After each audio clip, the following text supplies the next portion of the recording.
It makes a lot of sense that this devil would feed off of fear, because that's what happens. When you're in a battle and your opponent is scared of you, you feed off of that fear and feel more empowered and stronger because of it. And then the person that's feeling that fear, their brain actually becomes a little bit more limp because it shuts down that working part of your memory. So you become weaker. Plus, especially in this case, fear is contagious. When you feel fear, the other people around you also feel more fear as well, especially if it's someone that you look up to or one of your teammates.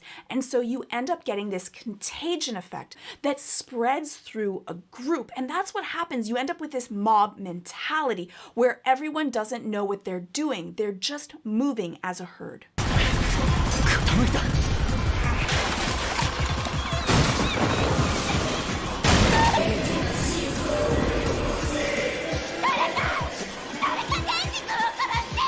A lot of things that we fear is the fear itself. It's being stuck, being tormented, and not knowing what we can do, which really disempowers us and makes us feel that feeling of learned helplessness, that we just decide to give up. So I think that it's important that this attorney devil doesn't even actually eat them. Its torment is having them be stuck there and turn on each other.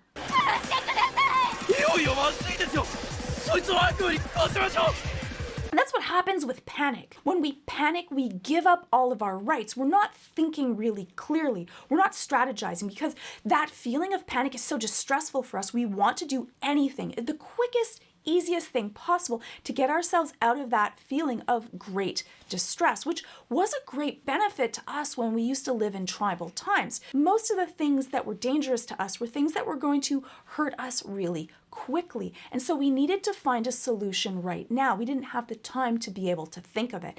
And that's what this eternity devil is feeding off of, trying to breed discord in this unit so that they fight each other and it can just continue to feed and get stronger. This also can be seen in politics, where we end up feeding propaganda that makes us feel scared and disjointed and that there's something wrong, even if there isn't, because that part of our brain is so primal, we're not thinking as logically, and it's the fastest way to be able to grab power. It's a really interesting juxtaposition of the psychology of fear and what it can do to you, what you can get from it if wielded effectively for the good and the bad.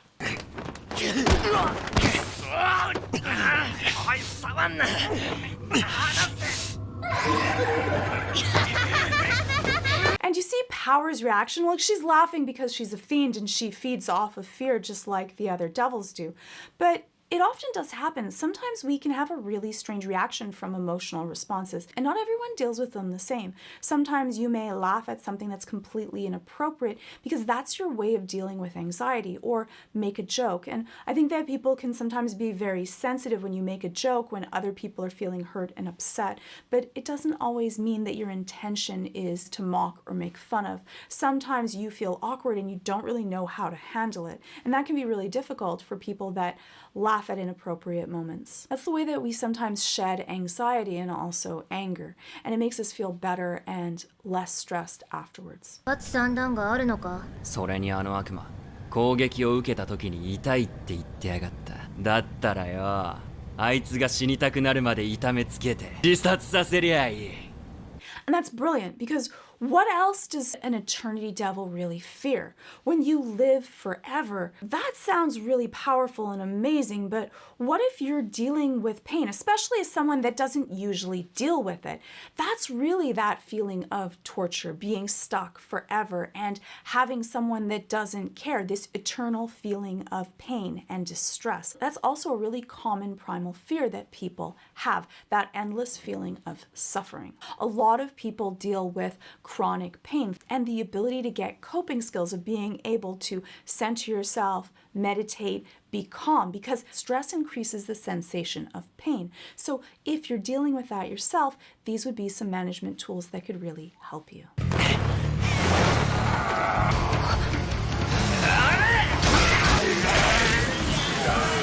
Denji's been through so much suffering, so much difficulty, he's already died once, that for him, he has this resiliency. And if you can suffer more than someone else, if you can go through more than anyone else can, the odds are that you'll be able to stick through something when everyone else is going to kind of fall at the wayside. He's putting everything on the line to be able to defeat this creature. And resiliency is really strongly linked with life success, because if you can suffer through things for longer than other people will, you'll be the one that ends up getting the prize.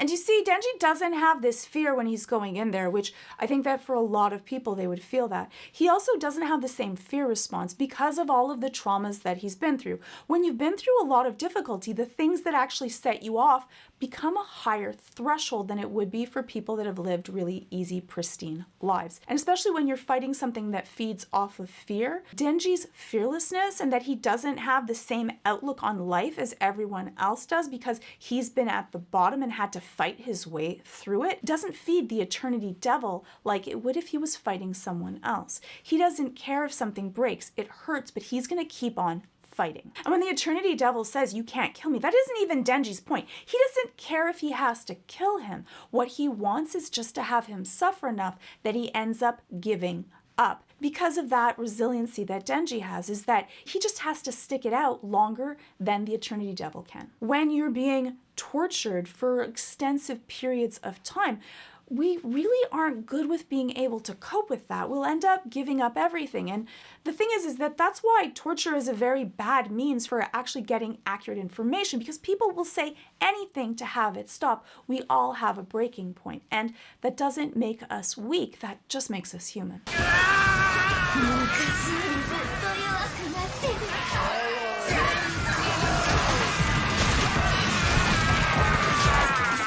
And when you're in a fight to the death, it really can depend on what you are willing to do that someone else isn't. For Denji, he knows that this is risking his life and the life of everyone else that he cares about. Yeah, I think he cares about them. Yeah, he seems to care about them. A little bit, he seems to care about them. You might say, well, they were going to kill him anyways, but Denji doesn't seem to harbor any really anger or resentment because of that. His only thing that did cause him a really strong reaction is when Aki took the sword and actually risked his life to save Denji. てめえ、俺をかばいやがって。余計なことすんじゃねえよ。誰かに借り作んのはもううんざりなんだよ。外出れたら貸し借りなしだからな。That's what kind of put him onto that cusp of, you know what, I don't want anyone else to risk their life for me. I am sick and tired of being someone that's underneath someone else's thumb. He doesn't want to be beholden to anyone.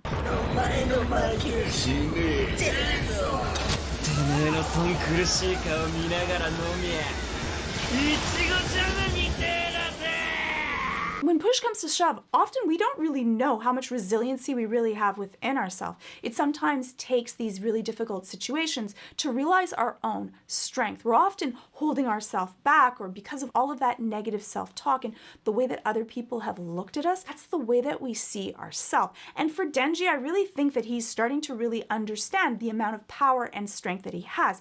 This resiliency, he's often underplaying his own value and strength. But I think that in these moments, he's starting to understand his own value. And Denji's someone that has this single-minded, really hyper-focused. And when he puts his mind to something, there's nothing else that really matters to him. All of those other thoughts are kind of gone. And for him, you can hear his voice changing in these scenes.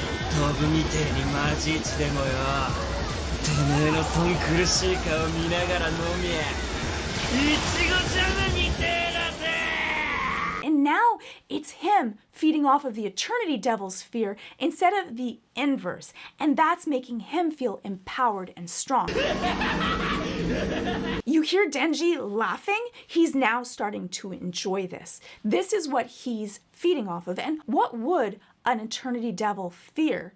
Fear something that's enjoying torturing you. That kind of jujitsu of flipping the switch and it using your greatest strength as your weakness against you. 悪魔が恐れるデビルハンターはな、頭のネジがぶっ飛んでるやつだ。Denji doesn't have that natural reaction of fear that everything else will. Not always the most logical response that you would expect from it, but that's the thing. When things are logical, they're really easy to predict. When things aren't, that's when it becomes difficult. That's when the thing that you're hunting is now hunting you, and that's what would make those devils scared. And I think that that's the interesting part, is that because Denji has a different reaction than what you would expect to things, that in a lot of ways his growth is kind of stunted and he has these simplistic needs and thoughts, that's what can make him really dangerous, a formidable foe. And I think that sometimes he doesn't really understand the implications. For him, he wants the very simple things in life, and they're worth risking everything, because for him, he has nothing to lose. He's had nothing, and he already has this second chance that he's decided that instead of playing it safe, he's going to make sure that he lives to the fullest.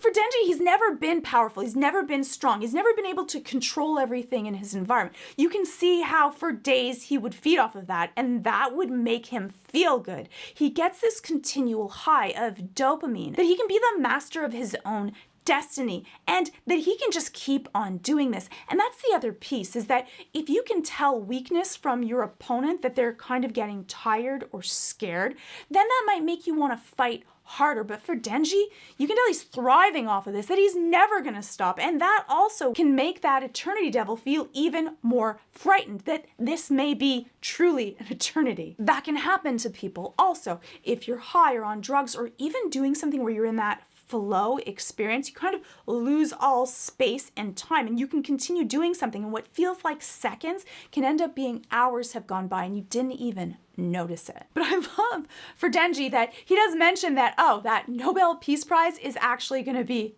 his. I wonder how Power feels about that.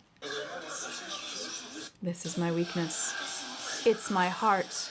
Please kill me. I'm sorry. I apologize. It hurts. And that is really true. Sometimes when you've been going through something that hurts you so much, you may wish just to have it end, because going through that continual trauma can feel so bad. I do want to mention, though, that if you're going through a lot of pain or hurt, you don't have to be alone through it. There is help. So please do reach out to a helpline, someone you trust, a therapist. We'll put some links in the description. There is help out there. You can feel better. There's a lot of new different treatments that you can be able to go through, and you don't have to go through them alone. And you can feel better. This can get better. So please do reach out. クソした後みてえな気分だぜ。浮いてるみてえだ。And for Denji, he ended up having this adrenaline that kept him going, but then after the battle was over, he had that drop. He just burnt out and collapsed. That's what can happen because you've used up all of your resources. When you're going through that feeling of adrenaline, that need for fight or flight, you end up using up even the reserves, because our body has this reserve of sugar to be able to give to all of our muscle in our system, to be able to keep us going if we really need it. But once we've run out of that, there's nothing left in the system, and then he just crashes, and he needs to be able to take some time to be able to rest and properly recover. Because when you're in that battle, your body actually isn't healing.